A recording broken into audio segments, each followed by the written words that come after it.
Hello everybody, this video is a continuation of the last one and it's more on the Budapest Gambit, very exciting opening.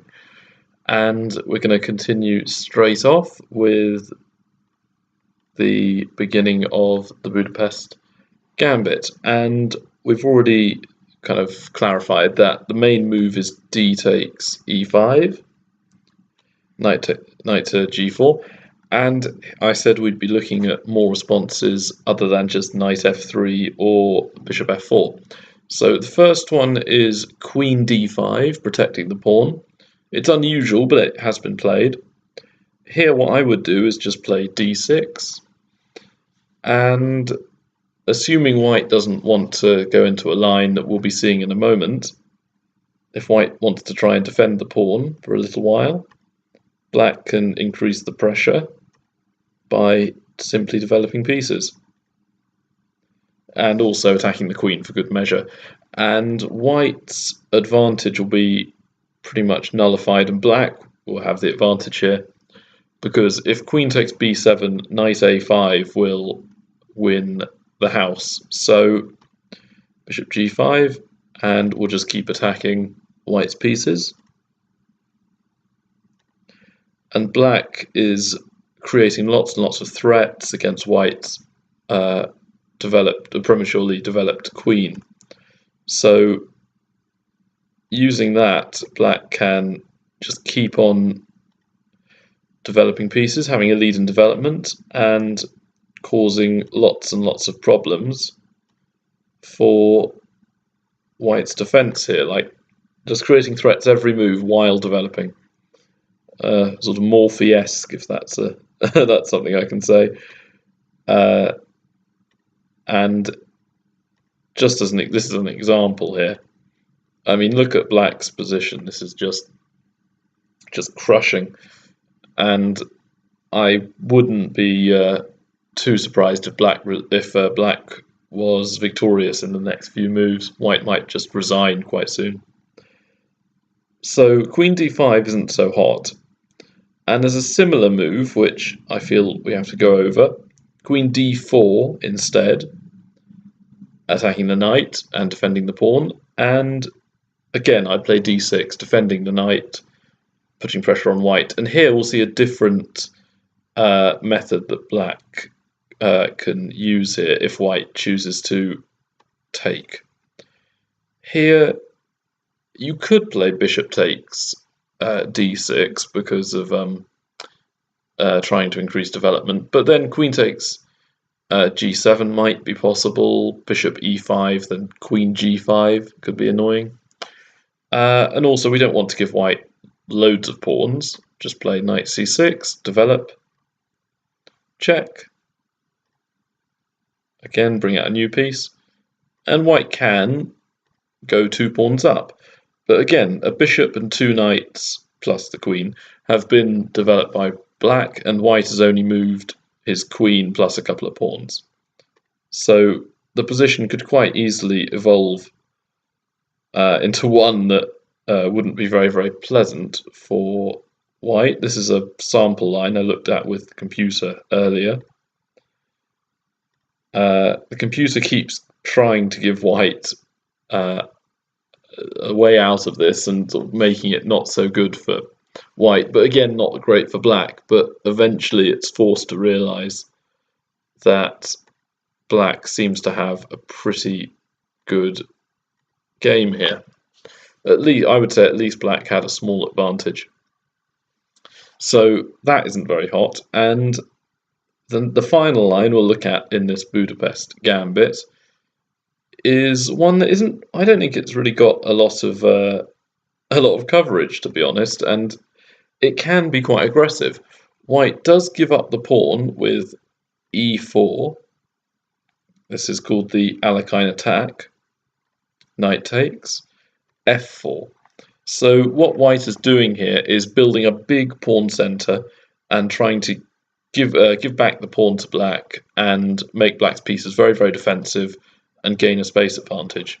On the downside, though, the pawns are leaving behind lots of squares that black may be able to use to penetrate white's defences and invade on his half of the board. So there's two options here, knight g6 and knight c6. Let's have a look at knight g6 first. Bishop c5 could have been useful, so bishop e3 is played to stop it. Knight c6, knight c3. Sometimes bishop b4 is played, but d6 is also possible. Knight f3, pin, bishop g4. And okay, white doesn't have any problems, but I would argue black isn't really experiencing any problems either. This seems to be perfectly fine, and there's enough space for black to maneuver his pieces, or pieces, their pieces, and black isn't getting squashed here so much.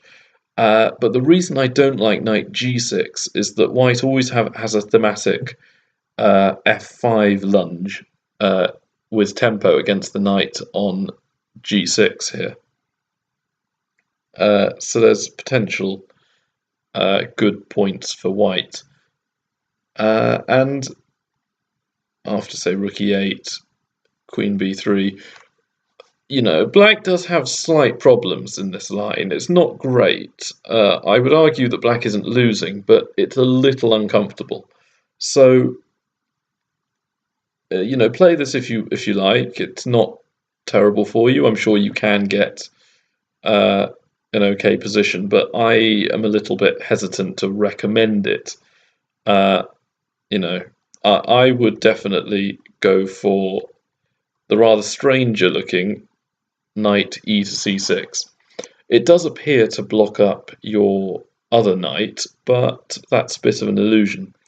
After bishop e3 again, you could try bishop b4 check.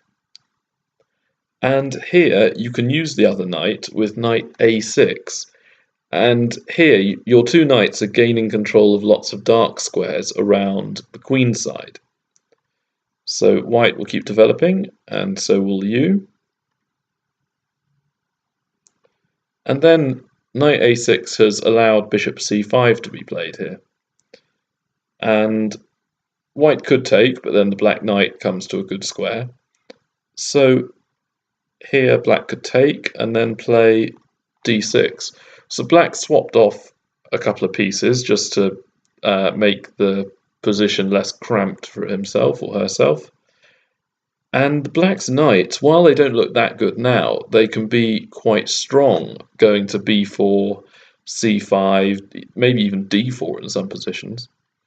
And again, white does have a space advantage, but I would argue that because white no longer is a pawn up, I don't really think he has enough to claim a big advantage. If white hadn't played bishop c2, black could just take it. So, for example, if I just play on a couple more moves, black certainly seems to have a hold on this game. Black is, you know, using the pieces quite well. They're all fairly centralized. White is doing the same, and I would say that things are roughly level here. So that is that's all I have to say about the Budapest Gambit. I'll be doing more opening videos over the coming days, but I would definitely recommend giving the Budapest a chance because it's a very interesting opening. There's lots of theory, quite new theory behind it, and it generally is seen as being, okay, a tiny bit better for white, but to be honest, 99% of openings are seen as better for white. But black definitely has lots of chances, and I would argue that white's advantage is not really proven. I would say black is doing fine in quite a lot of lines of this Budapest.